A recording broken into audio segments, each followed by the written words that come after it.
Bonjour à tous les gens qui sont déjà connectés. Bienvenue sur ce premier webinaire 2022 d'Emile.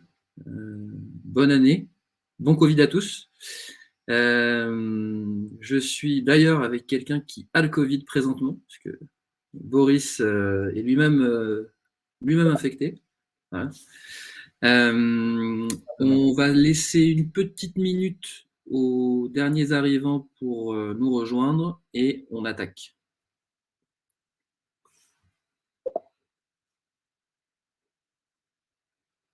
Alors, j'ai vu des gens que je connaissais. Alors, salut Gaspard, bonjour Marilyn.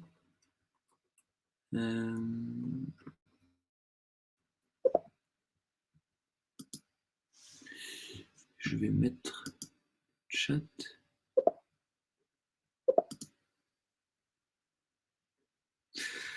Yes, Théo, il y aura évidemment un replay qui sera sur notre chaîne YouTube et qui sera aussi sur l'interface Livestorm. Vous aurez le choix et on l'enverra directement après aux retardataires ou aux gens qui ne sont pas restés tout en entier. Pareil, je le dis maintenant, on va avoir évidemment une presse. La presse, pareil, pas de souci pour vous la présenter si besoin. Salut Salah. Pas de souci pour vous partager la presse aussi si vous voulez à la fin. Et on va attaquer. Donc vraiment bonjour à tous. Merci à tous ceux qui sont déjà présents.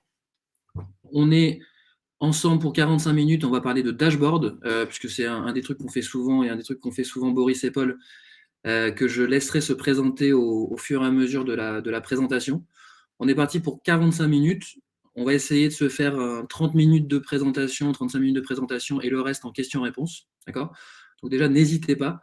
Vous pouvez poser vos questions dans le chat sans problème. Il y a aussi une interface questions, vous voyez en bas à droite de votre écran. Vous pouvez poser directement des questions et vous pouvez upvoter les questions qui vous intéressent. Voilà, si c'est le raz-de-marée de questions, on sélectionnera les questions par portée sociale, entre guillemets, et évidemment, on répondra aux questions au fur et à mesure. Allez, je vous partage mon écran et on attaque.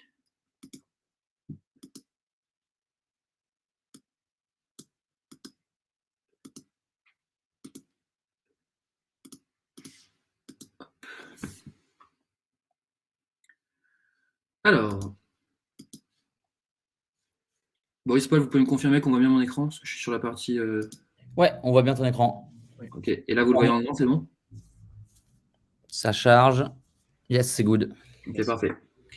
Alors, au programme aujourd'hui, pour ceux qui ne connaissent pas Emile, puisqu'on est les organisateurs de ce webinaire, je vais rapidement vous présenter ce qu'on fait et je laisserai Boris et Paul se présenter. Je ferai une très courte introduction sur en fait à quoi ça sert un dashboard, parce qu'avant de donner les best practices d'un dashboard, il faut peut-être se poser la question de à quoi ça sert. Et Boris et Paul vont ensuite détailler les use cases, les best practices des 3 grands besoins auxquels répond un dashboard. Et Paul se terminera aussi sur des tips pour bien mener un projet dashboard, puisqu'en fait, de créer des dashboards, c'est un projet data et un projet un peu produit en soi. Et à la fin, on pourra répondre à vos questions. Et donc, je vous rappelle, n'hésitez pas à utiliser le chat ou les questions, l'onglet questions pour les poser. Alors, nous, chez Emile, on pense que tout le monde doit faire de la data. Voilà, et que la data, ça ne doit pas être cantonné uniquement en fonction data analyst, data scientist et data engineer, finalement. Donc, on a créé des programmes de formation qui se veulent les plus pratiques du marché en partenariat avec les plus belles startups françaises. Alors, qu'est-ce que ça veut dire? Nous, ça veut dire qu'on a 4 programmes data. Un programme en data analyse, justement, dans lequel Paul et Boris interviennent. On a un programme en automation, un programme en tracking and product analytics, c'est un programme en Python et machine learning. Tous ces programmes sont courts en termes de temps, c'est très condensé, puisqu'ils font entre 40 et 50 heures, là où la plupart des formations data de reconversion, vous le savez, sont très longues. Ces programmes, ils sont construits pour des actifs, puisque nous, on a un système où les sessions de pratique et les sessions de formation se font uniquement le soir à distance, de 18h30 à 21h. C'est des programmes qui sont extrêmement pratiques, puisque chez nous, la théorie, c'est de l'asynchrone que vous faites à la maison, et toutes les sessions de formation, elles sont dédiées à la pratique, et c'est très concret, puisqu'on est la seule formation du marché où vous travaillez systématiquement sur des vraies données de start-up avec lesquelles on a passé des partenariats et qu'on a anonymisé, et sur des vrais use cases rencontrés par l'ensemble de nos professeurs. mais aussi la plus concrète parce que dans chacun de nos programmes, vous pouvez, pour un projet de fin en data, travailler sur vos propres données. Donc, si vous venez, par exemple, avec la volonté de créer vous-même vos propres dashboards automatisés sur un outil de visualisation comme Google Data Studio, en fait, vous pouvez profiter de la formation pour, à la fin, faire le projet sur vos propres données. Et donc, de joindre l'utile et l'agréable. Pour vous donner quelques chiffres, puisqu'on va parler de beaucoup de chiffres aujourd'hui, évidemment, on a déjà 200 élèves, nous, qui se sont inscrits à l'ensemble de nos programmes. On a une vingtaine d'intervenants, donc, dont Boris et Paul, mais on a aussi plein de gens plein de super startups. On a 15 entreprises partenaires. Par exemple, Spendesk, qui vient d'annoncer être la 26e licorne, est un de nos partenaires. Des auteurs de programmes, puisque chacun des programmes est écrit par des gens qui sont spécialistes de leur domaine.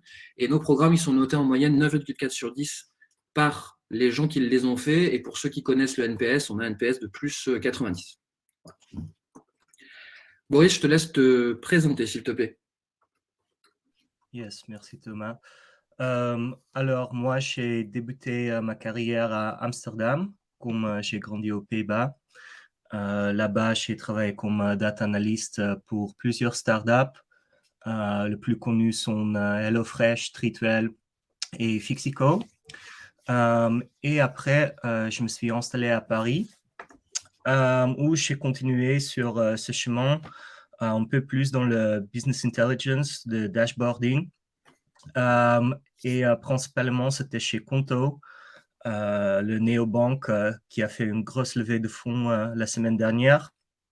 Là, j'étais 3 ans et demi. J'étais la première personne dans l'équipe BI. Donc, j'ai vu cette entreprise grandir de 40 personnes à plus que 200. Et j'ai vu aussi très fortement s'améliorer le stack de data et de dashboarding. Et j'ai appris plein de choses dont je vais partager avec vous. Merci beaucoup, Boris. Et Boris, il intervient chez nous, notamment sur Google Sheets, puisqu'on fait pas mal de cours de dashboard sur GS. Paul? Ouais, donc moi, c'est Paul. Donc, en fait, moi, j'ai pas mal travaillé effectivement sur des métiers de data analyst, data scientist par le passé, et notamment pendant 3 ans dans un cabinet de conseil spécialisé dans la data et l'intelligence artificielle, donc qui s'appelle Artefact. Et c'est surtout là que j'ai été amené à utiliser énormément d'outils de dashboarding, en fait, au travers des missions clients qu'on faisait. C'était quasiment quelque chose de systématique qu'on mettait en place, notamment une grosse mission chez Carrefour, où on utilisait notamment Google Data Studio. Donc, on va dire qu'un peu les bonnes pratiques dashboarding, c'est devenu un peu une bonne partie de mon quotidien. Et aujourd'hui, depuis 1 an, j'interviens justement dans des cursus de formation de type Emile pour enseigner ce volet-là. Et par ailleurs, je travaille dans une startup qui mesure l'activité musculaire et qui utilise du coup au quotidien aussi le dashboarding. Donc voilà, tout ça pour dire que j'ai beaucoup d'exemples et d'expériences de projets réussis et tout autant foireux à vous partager. Du coup, avant de se lancer vraiment dans le détail, juste un point d'introduction sur l'utilité et en fait à quoi ça sert un dashboard, au risque de renforcer une porte ouverte très très grand. En fait, un dashboard, il ne faut jamais oublier que ça doit répondre à un besoin. Voilà. Il ne faut pas faire des dashboards pour faire des dashboards. Enfin, c'est vrai pour tout, vous me direz, mais pour les dashboards, c'est d'autant plus le cas. Paul en parlera tout à l'heure, mais en fait, un bon dashboard, c'est un dashboard qui est utilisé. Et donc, pour qu'il soit utilisé, le dashboard, il doit répondre à un besoin. Nous, on a décidé collectivement avec Boris et Paul de décliner en gros ces besoins en 3 grands types. Le premier, c'est l'alerting. Donc, ça répond aux besoins. J'ai besoin d'être alerté en cas de problème dans mon service. Donc, ça, pour ceux qui travaillent au produit, ça va être le suivi des logs d'erreur dans le produit. Pour ceux qui sont dans du e-commerce, ça pourrait être d'avoir un dashboard qui suit le nombre d'abandons de panier, puisque si ce nombre drop d'un coup, potentiellement, c'est que votre Shopify ne fonctionne plus, que votre Stripe ne fonctionne plus ou qu'il y a un autre type de problème. Et puis même dans la vie courante, finalement, ça, c'est le typique du signe d'alerte sur votre tableau de bord en voiture. Voilà, vous avez un problème de vidange, d'huile ou quoi que ce soit. En fait, vous êtes alerté par une signalétique orange ou rouge suivant le degré de gravité. En fait, ça fait partie des bonnes pratiques de l'alerting que va décrire Boris. L'autre type de dashboard et l'autre type de besoin, ça va être le monitoring. Donc, c'est celui, je pense, auquel vous êtes le plus confronté. Et c'est je veux pouvoir suivre facilement les performances de mon service. Voilà, donc si vous êtes cofondateur ou dans un board de startup, très souvent, les réunions de COMEX, elles se font autour d'un dashboard qui va suivre les indicateurs un peu macro de l'entreprise. Enfin, d'ailleurs, pas startup forcément, hein. J'imagine que dans les boards des grandes entreprises, c'est la même chose. Si vous faites du marketing, ça va être vos tableaux de suivi de campagne Facebook Ads. Ça va être globalement l'utilité de Google Analytics. Non, alors, on peut évidemment l'utiliser pour de l'alerting et de l'analyse deep dive, mais en soi, c'est vraiment créé pour suivre un petit peu les performances de votre site. Et dans la vie courante, pareil, si vous avez succombé à la fièvre des cryptos, et ben, vous avez une appli comme Binance, par exemple, ou Coinbase, à votre page d'accueil avec votre portefeuille et les performances de votre portefeuille, finalement, c'est du dashboard de monitoring pour regarder les performances au jour le jour de vos petites cryptos. Enfin, le dernier besoin, c'est l'analyse deep dive. Et là, c'est spécifiquement j'ai une question ou une hypothèse que j'aimerais valider par de l'analyse de données. Et donc, je vais créer un dashboard qui va permettre de confirmer ou d'infirmer une hypothèse.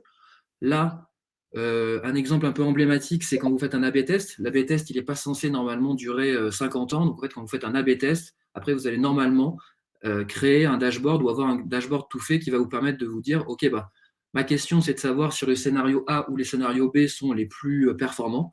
En fait, vous allez pouvoir faire une analyse deep dive de ces résultats.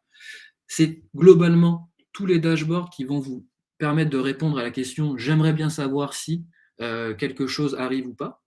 Et pour ceux qui utilisent Spotify, par exemple, une analyse deep dive, c'est un peu ce que vous avez en fin d'année là, avec le 2021 Wrapped, où c'est l'analyse deep dive de toutes vos écoutes de l'année. Voilà. Ça, c'est un dashboard qui répond aussi à ce besoin d'analyse deep dive.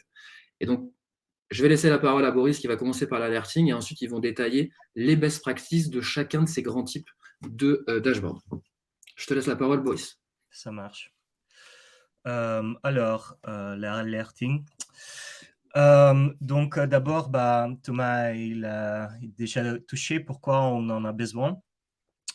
Mais du coup, ça c'est pour être alerté, évidemment. Mais sur quoi? Bon, ça peut être plein de choses, mais quelques exemples typiques de business, c'est une baisse d'activité, attendre ou pas attendre ses objectifs et en être alerté afin qu'on puisse y agir avant que c'est le cas déjà. Et signaler des choses indésirables, aussi parfois des choses très désirables, mais c'est un peu plus rare. Le dernier signaler des choses indésirables, c'était très commun chez Conto. C'est très commun chez Conto. Je l'ai dit dans le passé, moi, je l'ai quitté, je suis freelance maintenant. Mais parce que ça c'est une banque, donc il y avait forcément risque de fraude. Là, on peut s'imaginer de fraude avec des chèques. S'il y a beaucoup de chèques qui sont encaissés et juste quelques secondes plus tard annulés, ou annulés juste quelques secondes après qu'ils sont payés aux clients. Là, forcément, il y a une risque de fraude, donc il faut construire des dashboards autour. Des autres exemples peuvent être des mini-transactions dans une banque, donc des transactions de 1 centime sur des sites un peu bizarres ou un autre exemple, c'est quand les gens tirent beaucoup d'argent, 10 000 euros chaque jour, le maximum. C'est un autre type de fraude, ça pourrait être pour le blanchissement d'argent. Donc, ça sont le genre de dashboard alerting qu'on y ferait. Et là, on peut se demander, mais pourquoi pas juste installer une alarme qui shoot un email ou un message, voire une SMS à la personne concernée? Pourquoi pas juste coder un algorithme ou une règle qui shoot quand il y a ce souci? Alors, dans mon expérience, et spécialement au début, il est très difficile de trouver les règles parfaites. Donc, on a une suspicion que quelque chose ne marche pas, il y a une suspicion qu'il y a de la fraude. Et après, on veut l'analyser. Donc, on veut quand même avoir une dashboard pour impliquer l'expertise humaine qui va, sur la bonne visualisation, pouvoir voir où est le problème, quelle est la taille de ce problème, où est-ce qu'il n'y en a pas. Et idéalement, aussi des astuces sur quelle partie de construction de ce problème il peut déjà agir pour la résoudre le plus vite que possible. Donc, ça sont aussi des éléments qu'on souhaite retrouver dans une dashboard alerting. Tout ça pour agir à temps. Donc, j'ai malheureusement pas d'exemple de chez Conto, mais j'ai construit une dashboard, une mini dashboard dans Excel où on s'imagine qu'on est prof de mathématiques dans une école où les élèves ont des difficultés avec la mathématique et donc on a reçu de notre data analyst chez cette école une dashboard pour suivre ou plutôt pour être alerté si une fois que les notes des étudiants sont mises dans le système, il y a raison de s'inquiéter. Et donc, comme vous voyez, mon dashboard, ça commence avec une question. Est-ce que mes étudiants sont à risque d'échec? Et après, une grande oui. Derrière le oui, il y a une formule, évidemment, qui se déclenche que si c'est le cas. Pourquoi c'est important? Parce que sinon, on y mettrait non en vert et peut-être même un peu blurry tout ce qui reste pour indiquer les gens passez pas de temps sur cette alerte s'il y a rien de grave. Mais comme c'est le cas, oui, on veut un peu une split de qu'est-ce qui s'est passé pour qu'on puisse détecter assez vite où se trouve ce problème. Là, on voit que c'est Algebra 2 où le taux d'échec est le plus haut. Aussi, on voit dans la graphique que c'est un problème qui s'augmente dernièrement. La quantité d'étudiants en mai est plus élevée qu'avant, qui ont une note trop basse. Et après, on a une petite table avec des données mauvais étudiants pour qu'on puisse oser parler, voir s'ils ont besoin plus de suivi, plus d'explications. Donc, comme ça, on a vraiment des parties qui guident la personne qui reçoit l'alerte, pas que sur le fait qu'il y a un problème, mais aussi comment la résoudre potentiellement. Et après, très important, la dernière partie, les informations sur le paramètre, même si on peut être, comme analyse souvent, détermine le paramètre soi-même, pour que les gens aient de confiance en vos dashboards, il est très important de le partager. Comme ça, ils voient, du coup, ça devient oui, s'il y a un taux d'échec pour un minimum, une de mes courses supérieure à 20%, c'est quoi un échec, en moins que 12 comme note, etc. Donc, c'est une très bonne pratique de mettre des petits infos dans son dashboard de alerting. Yes. Voilà. Et du coup, sur le monitoring, on peut passer sur la slide. Donc, le monitoring est un dashboard plutôt différente. Ça commence typiquement pas avec une grande oui ou une grande non. Ça peut répondre à plusieurs questions, mais ces questions sont typiquement centrées autour d'un thème. Et ce thème est typiquement un thème sur lequel la personne qui regarde le dashboard ou l'équipe qui la regarde peut intervenir. Donc, il n'y a pas de sens de mettre, disons, le bottom line profit sur lequel le directeur peut intervenir et en même temps, un truc très détaillé de campagne de marketing AdWords dans son dashboard qui est un truc trop détaillé pour le directeur. Ça ne se trouve pas dans le même dashboard, ça se trouve dans une dashboard spécifique à la personne. Et donc, c'est ça, je pense, un peu le truc dont Thomas vous a parlé, connaître son audience. Ça veut dire qui sont ces gens, mais après, qui sont ces gens, ça va nous informer sur... pardon, Thomas, est-ce que tu peux, s'il te plaît, revenir? Oui, pardon, mais en fait, les slides restent pas en grand, c'est pour ça. Bon, bah, vas-y. Yes. Yes.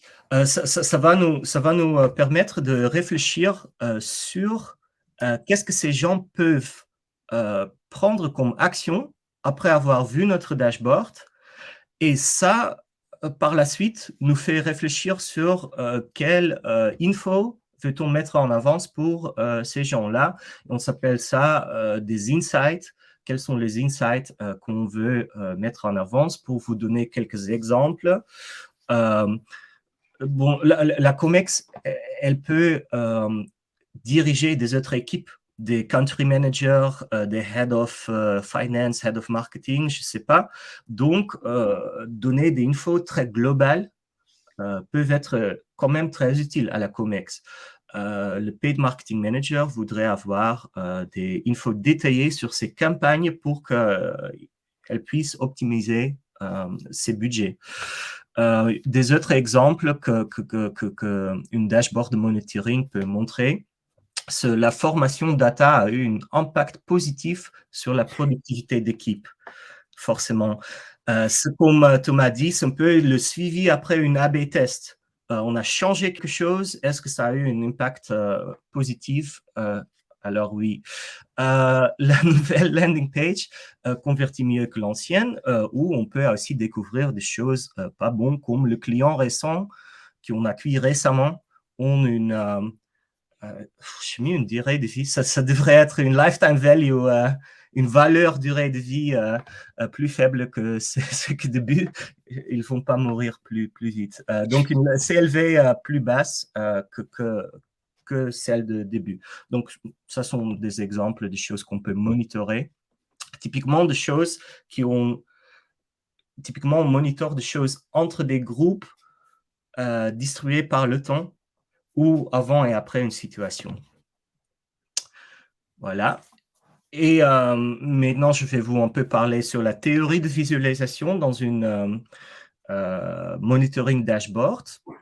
Alors, il y a énormément de visualisations possibles et très souvent, quand on télécharge une application Business Intelligence, ils nous mettent des exemples dont il se trouve des maps, des blocs très multicolorés.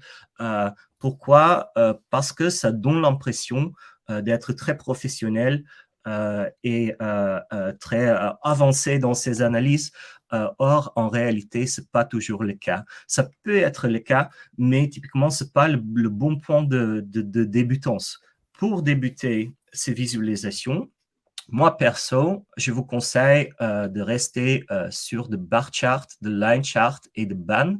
Ce sont quoi des bands? Ce sont juste des chiffres très hauts avec autour souvent de rouge ou de vert. Si on a performé bien contre le KPI ou pas, c'est une acronyme anglaise Big Ass Number. Et ça ne veut pas dire que je vous déconseille les autres visualisations, pas du tout. C'est très normal faire de donuts ou de camembert ou, je ne sais pas, des cartes, ça peut être très intéressant. En effet, si on veut mettre sur une map d'où viennent nos clients. Mais souvent, pour commencer, ces trois sont suffisants. Et pourquoi ces trois? Parce que ça colle vraiment avec cette idée qu'on veut montrer quelle est la relation par rapport au temps et entre des groupes.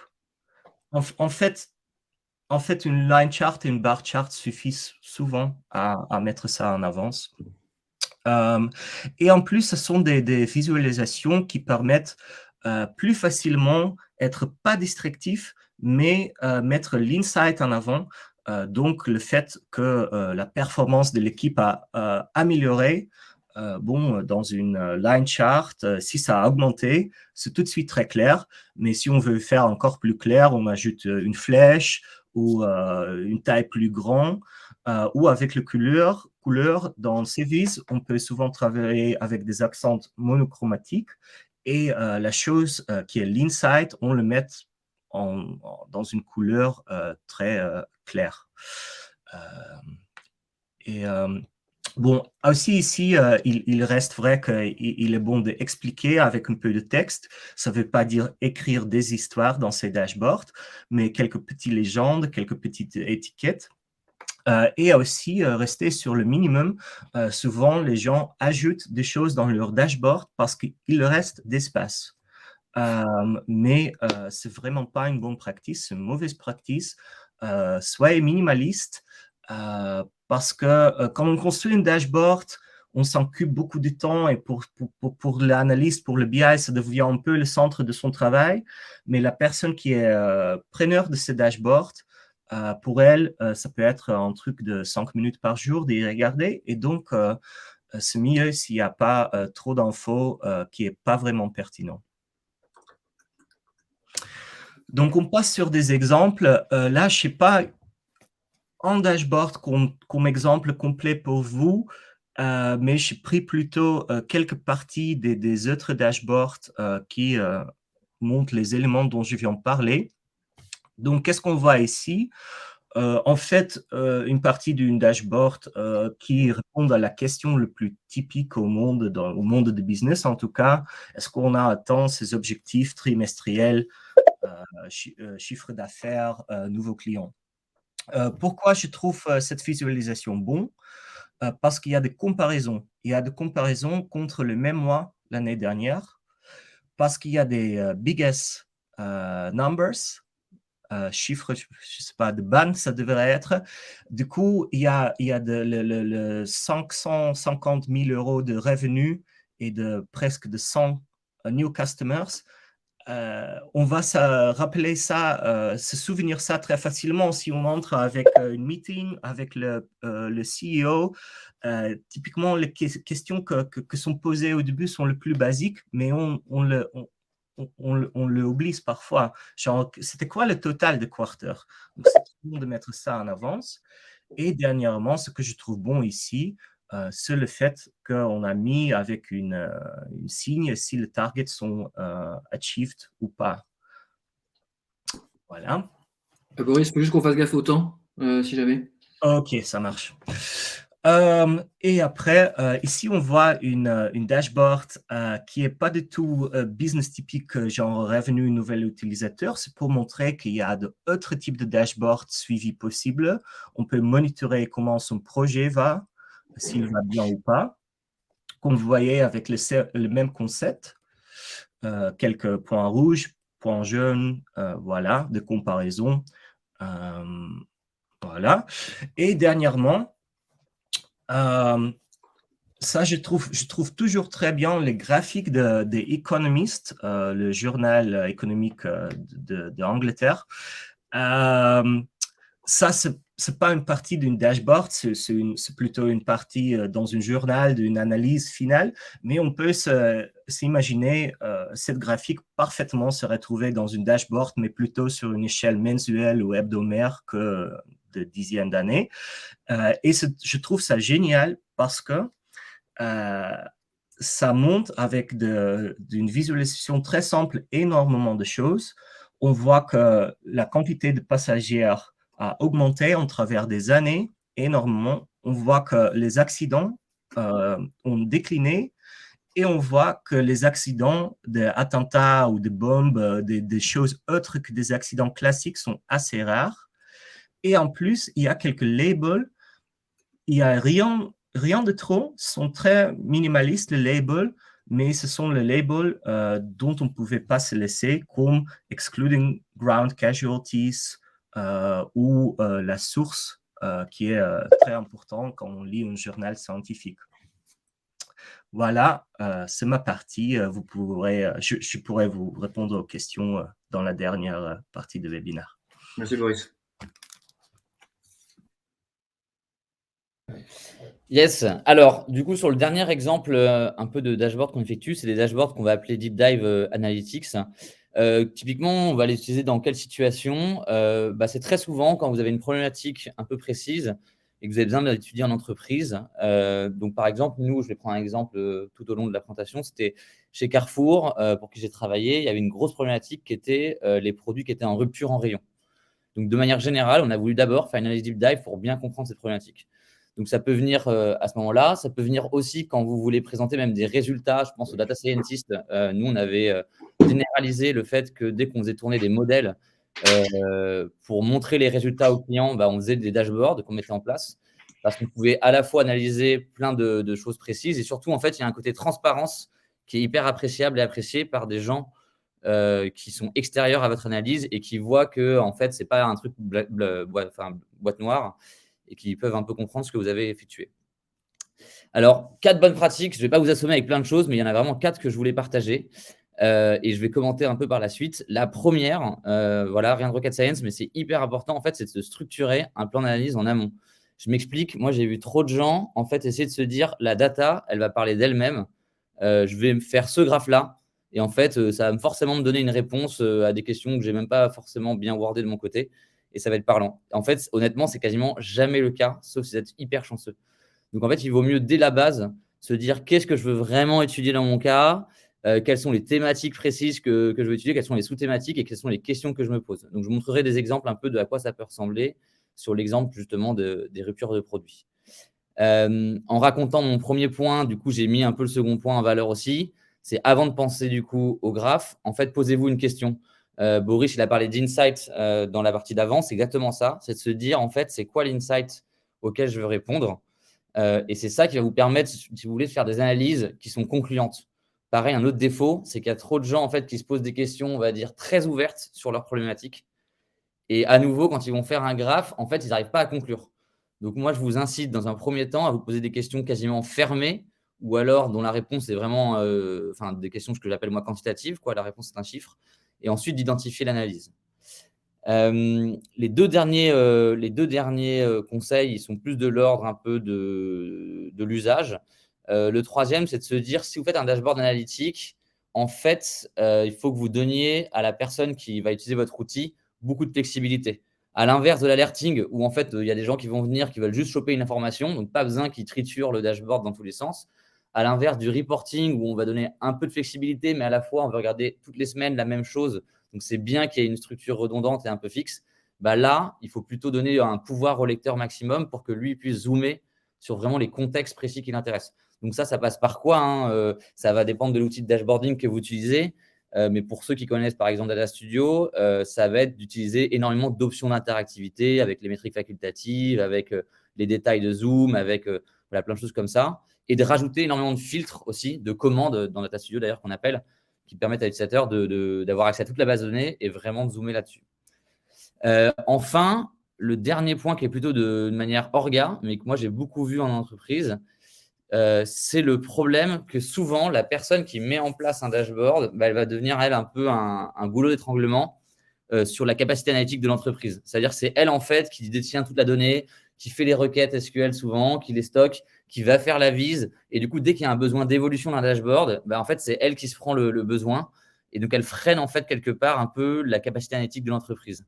Et ça, en fait, la puissance des outils de dashboarding, moi, ce que je trouve, c'est que comme le back-end et le front-end sont séparés, en fait, si vous restez l'expert un peu back-end, vous pouvez créer des belles tables de données bien propres que vous mettez à disposition dans des dashboards et vous ne formez les gens autour de vous que à la partie front-end, qui est en fait assez simple, honnêtement, selon les outils. Data Studio est, je pense, le plus simple parmi tous les outils qui existent là-dessus. On est quasiment sur du drag and drop de graphes, un peu comme sur du slide ou du Excel.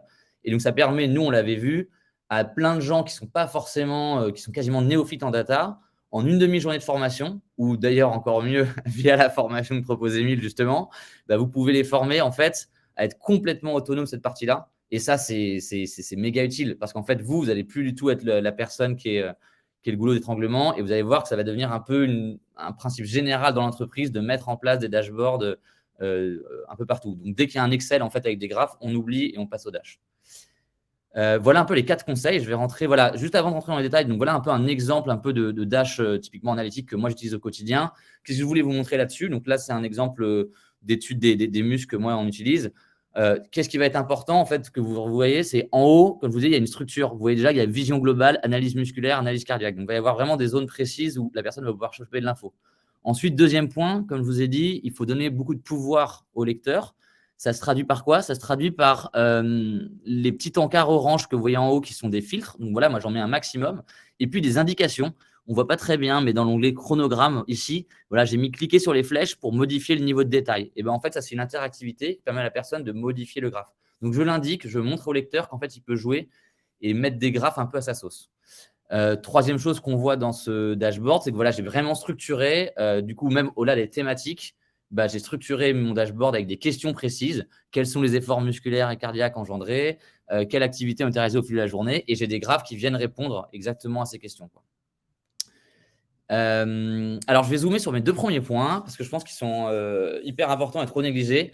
Qu'est-ce que ça veut dire structurer un plan d'analyse en amont? Ça veut dire très simplement se dire, voilà, je l'ai déjà dit, mais on va essayer de décomposer ma problématique en thèmes et sous-thèmes.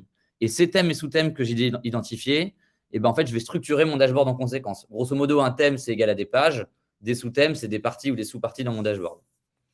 Ensuite, je redis un peu là ce que j'avais dit avant, mais pensez d'abord à la question. C'est qu'une fois que j'ai fait ça, je vais écrire vraiment c'est quoi les questions que je me pose. Et vraiment, j'incite encore une fois, faites des questions fermées ou quantitatives pour pouvoir conclure. Et ensuite, après, j'identifie le graphe ou l'analyse qui y répond. Et vous allez vous rendre compte, d'ailleurs, souvent, il y a plusieurs types d'analyses ou plusieurs types de graphes qui permettent de répondre à une même question. Certains qui prennent plus de temps que d'autres à mettre en place. Et donc, c'est aussi une manière, en fait, vous, quand vous êtes sous contrainte temporelle, de se dire, OK, je veux d'abord une première info. Je ne vais pas faire une analyse hyper poussée. Je vais essayer de faire un truc un peu simple qui donne déjà une bribe de réponse. Et si j'ai envie de creuser, je prendrai du temps par la suite. Donc, ça vous permet aussi de prioriser parfois, je pense, les actions. Exemple concret, vas-y, ouais, c'est parfait, Thomas. Je prends l'exemple, donc je reviens sur mon exemple des baguettes, enfin, pas des baguettes de pain, mais des ruptures de produits en rayon. Donc, typiquement, quand nous, on arrive chez Carrefour et qu'ils nous ont dit, tiens, les ruptures de produits en rayon, c'est un énorme problème. Et la première chose qu'on a fait quand on a fait l'analyse, notre plan, on a dit, OK, comment on peut justement étudier ça? On a trouvé 3 thématiques différentes. On a dit, d'abord, on va étudier l'ampleur du problème. Ça veut dire comment il se distribue. Et donc, les sous-thématiques qu'on a là-dessus, c'est comment mon problème se distribue d'un point de vue géographique, d'un point de vue de la saisonnalité de l'année. Tu vois, est-ce que dans les semaines ou avec les vacances, il y a plus de problèmes? Ou selon les produits, est-ce qu'en gros, j'ai plus de ruptures pour les produits laitiers que pour, je sais pas moi, le riz? Une deuxième grande thématique qu'on a identifiée, c'est de se dire finalement, quelles sont les causes qui amènent à ces ruptures? On a différencié les causes qu'on jugeait internes, sur lesquelles Carrefour pourrait objectivement agir, et des causes externes. Et enfin, troisième grande thématique, les effets. OK, super, c'est un problème. Si ça se trouve, c'est un problème qui a une grande ampleur, mais ça se trouve, il y a 0 effet. C'est-à-dire que d'un point de vue financier ou d'un point de vue satisfaction client, ça n'a pas d'effet. Ou à l'inverse, ça se trouve, ça a beaucoup d'effets. Et donc, les effets, on les a sous-divisés en donc le NPS et la partie client et la partie financière. Donc, vous voyez comment déjà, en fait, on peut structurer notre dash. Et ensuite, on est passé à l'étape d'après, de faire un petit document Excel avant de créer le dashboard. Et ça ressemblait à ça, pour vous donner une idée. On avait nos thèmes et nos sous-thèmes que je viens d'expliquer dans les 2 premières colonnes. Et puis, on se posait une question. Typiquement, je vous donne des exemples. Je ne vais pas tous les faire, mais j'en vais en faire quelques-uns. Par exemple, la première ligne, la première question qu'on se pose, c'est comment le taux de rupture il se distribue selon les régions. Et j'analyse ensuite, j'identifie le graphe qui répond, c'est la map France avec un code couleur selon le taux de rupture moyen. En fait, très simplement, une fois que j'ai fait ça, ça permet 2 choses. C'est que je suis sûr de pouvoir répondre à mon analyse. Et deuxièmement, en plus aussi, si vous êtes plusieurs personnes à bosser sur un même projet, à partir d'un même plan d'analyse, vous pouvez ensuite bosser en collaboratif et vous répartissez les tâches, quoi. Donc, ça permet d'éclaircir. Je prends d'autres exemples. Par exemple, dans la partie saisonnalité, donc c'est la ligne 4, j'ai mis voilà, comment le taux de rupture il évolue sur l'année, ou même en dessous, est-ce qu'il augmente pendant les vacances? Voilà, je ne vous ai pas mis forcément le graphe associé, mais vous le voyez bien. Sur les causes externes, typiquement des choses qu'on s'est posées comme question. Quel est l'impact d'un match du PSG sur le taux de rupture de l'hypermarché d'Auteuil? Est-ce que le rayon bière et chips il est dévalisé? Voilà, il y a plein de choses comme ça qu'on se pose. Sur la partie financière, c'est quoi le manque à gagner au global? Ça, c'est l'avant-dernière ligne. C'est quoi les produits qui sont responsables de 80% du manque à gagner? Puisque peut-être que en fait, seulement 10% des produits expliquent 90% des pertes. Voilà, ça vous montre en tout cas qu'il y a vraiment une logique. Et moi, mon plus gros conseil, c'est commencer par ça avant de vous rusher sur un dashboard. Parce que limite, parfois, en 4-5 graphes, vous aurez déjà, d'un point de vue analytique, la bonne réponse. Voilà sur ce volet analytique. Et puis, dans la foulée, je voulais vous partager quelques bonnes pratiques en fait, de construction d'un dashboard, d'un projet dashboard. Ces pratiques, je pense que pour beaucoup, elles sont un peu déjà connues. La première, c'est qu'en fait, un dashboard, c'est un produit. Et que comme tout bon produit, un bon produit, c'est un produit qui est utilisé, où il y a un usage. Et donc, en fait, toutes ces bonnes pratiques, elles vont être liées à ça. Typiquement, le premier truc que moi, je conseille, c'est faites une démarche agile. Ça veut dire commencez petit. Commencez pas à faire un dashboard qui va prendre 4 mois à construire avec des centaines de graphes. Faites un truc au bout de 2 semaines où il y a déjà 3 graphes qui sont pertinents. Faites-le tester par des utilisateurs. Voyez ce qui les intéresse. Et en fonction de leur retour, vous privilégiez de nouveaux graphes. Il vaut mieux un usage rapide, surtout aujourd'hui en entreprise où les gens n'aiment plus attendre. Il vaut mieux sortir un truc en 1 semaine, voire 2, petit, qu'attendre 4 mois pour un truc grand et déceptif. Deuxièmement, si vous avez l'opportunité en fait d'anticiper les besoins utilisateurs, faites-le. Ça veut dire quoi? Le meilleur type, ça veut dire typiquement faites des mock-ups, des graphes ou des informations que vous cherchez à avoir avec eux. Donc soit interviewez-les pour justement avoir votre liste d'insights que eux se posent comme question. Soit même, si vous avez déjà les insights, allez dans la partie mock-up et faites des mock-ups de votre dash pour être sûr que ça répond bien à leurs besoins. Troisième point, ça, je ne l'ai pas assez vu, alors que c'est un super conseil, mesurer l'usage. En fait, une fois qu'on a un dashboard, très souvent, il est un peu tombé, pas à l'oubliette. On n'a aucune idée de si les gens l'utilisent. On a des bribes d'infos dans les couloirs, etc. Bah, vous ne faites pas chier. Pluguez un outil de monitoring, typiquement Google Analytics, de manière très simple, et vous verrez s'il y a un usage, quoi. Et du coup, même si vous gérez plusieurs dashboards en même temps, c'est aussi un moyen de prioriser les dashs qui marchent vraiment. Et c'est aussi un moyen en entreprise de dire à quelqu'un, tu m'as demandé un dash, je te l'ai fait, et je vois que tu ne l'utilises pas. Donc, soit c'est que moi, j'ai fait un problème, dis-moi ce qui ne marche pas, soit c'est que tu ne fais pas l'effort de ton côté. Donc, c'est aussi un moyen de continuer la discussion avec les gens et de faire évoluer votre produit. Quatrièmement, mettre en place en fait une boucle de retour utilisateur, c'est le numéro 4. Ça, nous, qu'est-ce qu'on faisait classiquement? C'est que sur tous nos dashboards, on faisait apparaître un bandeau en haut ou en bas ou sur le côté avec marqué « Vous avez une question, il y a un problème dans le dashboard, vous voulez faire évoluer, vous pouvez nous écrire ici ». Et très souvent, c'était un formulaire Google Form que les gens remplissaient en disant bah, « Tiens, sur telle page, tel truc, voilà ce que j'aimerais voir ou voilà mon commentaire général ». Et nous, toutes les semaines, ça remplissait un backlog et on voyait ce qui était intéressant de prioriser pour les évolutions futures.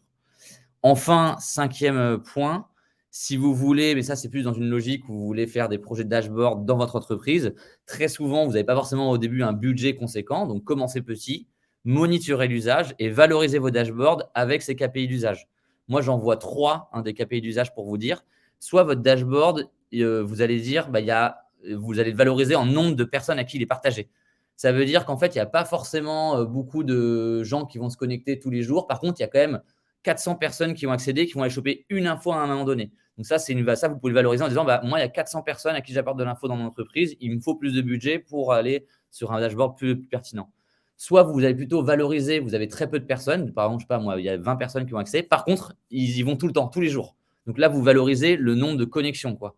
Vraiment, vous dites, en fait, moi, il y a eu 3000 connexions à mon dashboard. Ça, c'est important. Soit c'est plutôt des dashboards justement qui vont servir par exemple pour des COMEX ou des choses comme ça. Donc, c'est souvent une personne qui va se connecter une fois par semaine. Dans ces cas-là, essayez de valoriser le nombre de prises de décision que votre dashboard a permis d'apporter. Ça, c'est très, très valorisant en entreprise. Aujourd'hui, dans le monde de la data, on a beaucoup d'infos. On a souvent du mal à prendre une décision tellement on est noyé. Donc, si vous avez un dashboard clair qui permet de prendre 4 décisions structurantes, valorisez ça pour montrer que c'était important.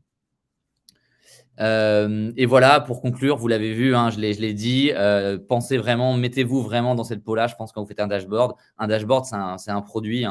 Donc, mettez-vous dans cette optique-là. Et le meilleur conseil que tout le monde connaît côté produit, c'est se mettre toujours à la place de l'utilisateur et jamais à la place des parties prenantes. Voilà, avec un petit exemple photo qui illustre sinon l'erreur que tout le monde va faire en n'adoptant pas cette stratégie.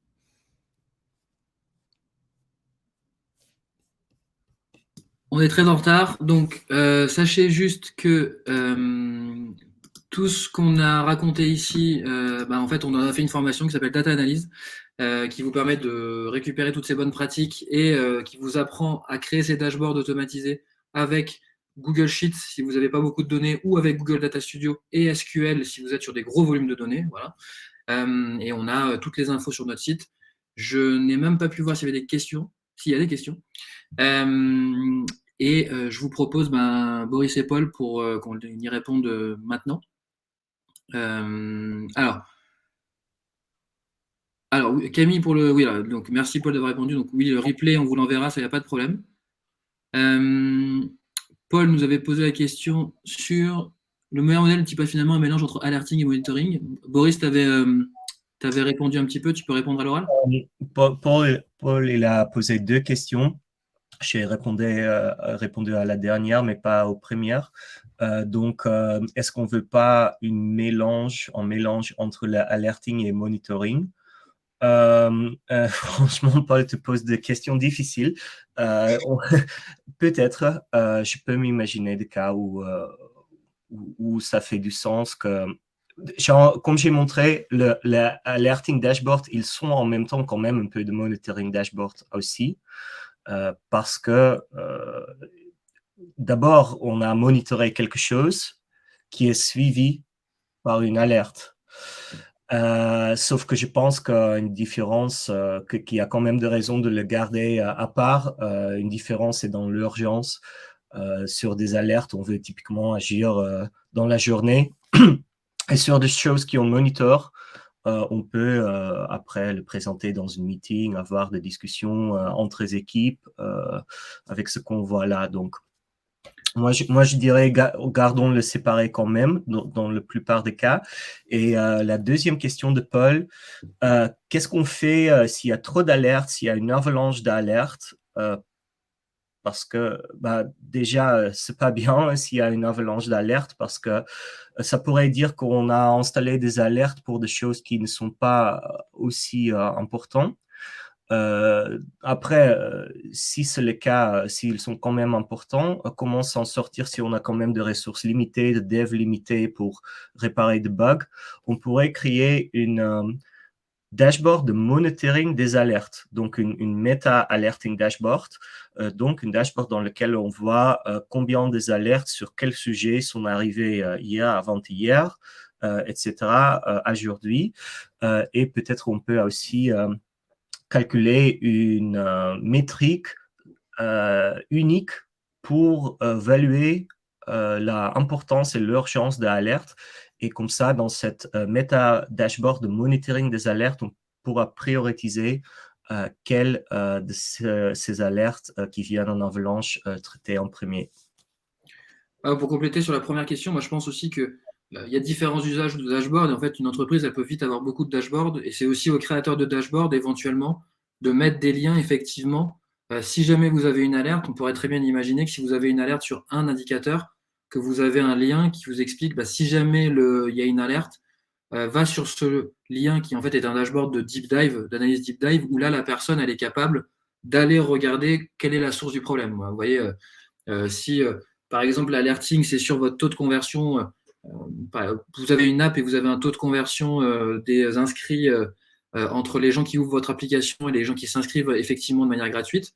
Si vous avez une chute sur un jour du taux d'inscription, potentiellement, vous avez un dash qui va vous permettre de voir toutes les étapes de votre onboarding et de voir et d'identifier à quel endroit c'est, ou aussi d'avoir la possibilité de filtrer par OS. Ça se trouve, vous avez une chute, mais vous avez en fait le problème qui est uniquement sur iOS aux États-Unis. Voilà. Et donc ça, un dashboard de deep dive, s'il est bien construit comme l'a dit Paul, avec des éléments d'interactivité, va permettre à la personne qui voit l'alerte d'essayer de creuser la cause vraiment réelle de l'alerte. Parce que des fois, ce n'est pas forcément possible dans un même dash de tout créer. Yes. Alors, Salah, il nous demande comment mettre en place une métrique du taux de connexion. Donc, ça, c'est plutôt pour toi, Paul. Ouais, deux éléments de réponse. Donc, le premier, c'est il faut que tu utilises un outil qui va permettre de traquer les gens qui te connectent à ton dashboard. Donc, ça, tu as des outils classiques, vu que c'est un dashboard, finalement, une application web comme Google Analytics ou voilà, AT Internet. Enfin, il y a plein d'outils qui permettent de mesurer l'usage. Et ensuite, après, ça dépend de ce que tu appelles par taux de connexion. Si ton taux de connexion, c'est que tu dis, tiens, combien de gens sont connectés par rapport à un attendu, dans ces cas-là, il faut que toi, tu estimes l'attendu. Donc, si pour estimer l'attendu, je ne sais pas, si par exemple, tu sais que tu as un dashboard, que tu as mis à disposition de 100 personnes, qu'en théorie, ils sont tous censés le consulter toutes les semaines, tu t'attends à 100 connexions par semaine, quoi. Donc là, tu pourras voir si tu as vraiment sur tes 100, quel ratio tu as avec de connexion en prenant les métriques de ton outil. Donc voilà un peu comment tu peux faire ça, sachant que tu peux faire ça de manière très simple avec tes outils. Si tu fais juste le plug au début, tu as accès au nombre de gens qui se connectent à ton dashboard. Et ensuite, il faut utiliser des fonctions plus avancées si tu veux monitorer des événements spécifiques qui sont produits sur ton dashboard. C'est-à-dire la personne est allée sur telle page, elle a cliqué sur tel bouton. C'est aussi possible, mais ça se configure avec des logiciels plus poussés. Ouais, il y a un autre truc aussi, une bonne pratique qui est une fonctionnalité native dans Data Studio, c'est d'envoyer un email récap un peu tous les matins pour aller chercher le dashboard ou un truc comme ça. Tu vois, tu peux aussi monitorer les taux d'ouverture et les taux de clic de ces mails, puisqu'en fait, c'est des mails. Pareil, c'est un bon indicateur. Si en fait, tu te rends compte que tu as l'effet où les gens, limite, ils te mettent en spam, entre guillemets, quand ils reçoivent l'alerte, tu sais que c'est pas bon signe pour le suivi du dashboard, quelque part. Ouais. Donc ça, c'est un autre truc aussi que tu peux regarder. Il y a une question également d'Eliott, je crois. Si on a plusieurs thèmes à couvrir dans un dashboard, il est recommandé d'avoir une page centrale d'overview qui va conduire naturellement vers chacun des thèmes dans les pages dédiées. Exactement, ouais. Ouais, c'est la bonne pratique, franchement, à mettre en place tout de suite. C'est souvent, en fait, tu as une page centrale avec des indicateurs un peu macro. En fait, tu peux avoir ce qu'on appelle des compteurs, c'est-à-dire vraiment un indicateur résumé de tes plus grands KPI. Et limite, le mieux, c'est que tu as ta page centrale tu peux avoir une espèce de code couleur qui te dit, en gros, si cet indicateur, il est bon ou pas bon. Et tu vois, en meeting, en gros, tu te connectes sur la page centrale, tu fais, ah bah tiens, les gars, voilà les 4 KPI qu'on a, le budget dépensé, je sais pas, le taux de conversion et le taux d'acquisition client, enfin, notre coût d'acquisition client.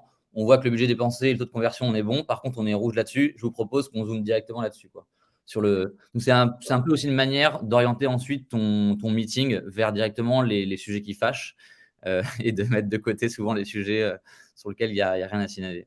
Et pour rebondir pardon, sur ce que disait Boris, en fait, le dashboard de monitoring, il va dépendre de l'audience. Donc, en fait, un dashboard de monitoring à l'échelle de, par exemple, pendant la formation Emile, nous, on refait les vrais dashboards qu'on suivait dans le COMEX de Shaper. Et en fait, du coup, le COMEX de Shaper, c'est très macro. Donc, les gros indicateurs, c'est les nouveaux utilisateurs, le coût d'acquisition marketing, le taux de matching et le taux de matcher, parce qu'on était une appli de matching. Et après, tu as des deep dives où, en fait, sur chacun des métriques, on a une page dédiée où on va pouvoir voir la segmentation de cet indicateur. Donc, typiquement, voir la répartition géographique des nouveaux utilisateurs ou la répartition par OS et voir leurs évolutions, ce qui reste des trucs macro. Maintenant, si tu as un dashboard de monitoring à l'échelle d'une équipe marketing, si ça se trouve, ta page d'entrée, c'est ton coût d'acquisition moyen, ton coût d'acquisition inscrit payant moyen, des trucs un peu comme ça. Et ça se trouve, tu as chacun de tes onglets, ça va être une plateforme marketing que tu vas utiliser. Donc, par exemple, tu as le deep dive Facebook Ads, tu as le deep dive Google Ads. Et donc là, on est sur un élément qui est beaucoup plus micro puisque on est à l'échelle de l'équipe marketing. Et donc, c'est pour ça aussi qu'il faut faire très attention à l'usage. Comme le disait Boris, ça n'a aucun sens de parler à l'équipe marketing, par exemple, du taux de matching en soi.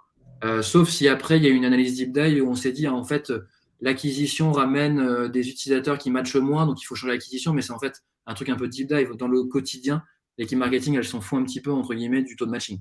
Voilà, donc chaque audience a sa granularité. Alors, on est très en retard. Désolé, je crois qu'il n'y a plus de questions. De toute façon, alors sachez, pour ceux qui sont encore là, que je vais envoyer les slides et le replay et on fera certainement un article un peu résumé de tout ça. Mais du coup, vous aurez mes coordonnées directement. Donc, si vous avez d'autres questions, n'hésitez pas à répondre à mes mails et j'y répondrai avec grand plaisir. Merci encore, Boris et Paul, pour votre intervention. C'était très, très cool. Et à bientôt. Salut à toutes.